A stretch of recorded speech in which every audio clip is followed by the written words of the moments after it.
In today's tutorial, I'm going to show you how to check or change the AutoRecover file location on Microsoft PowerPoint.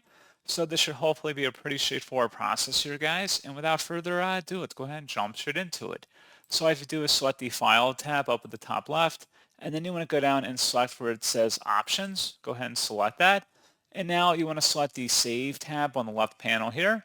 And on the right side where it says Default Local File Location, this is where it's going to automatically save files to. But right above it, it's auto recover file location. So this should be a copyable, or you should be able to copy it just by hovering over it, double clicking, and then right clicking and copying that.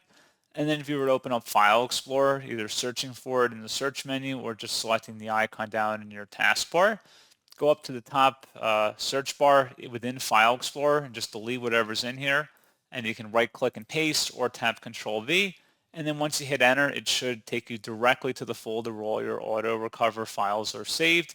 Now, if you want to change this location, just would go back in here and basically just copy and paste the same way that we just copied it from here. Instead, you copy it from the File Explorer window and then just paste it into this field, and you would select OK to save it, and that's all you'd have to do.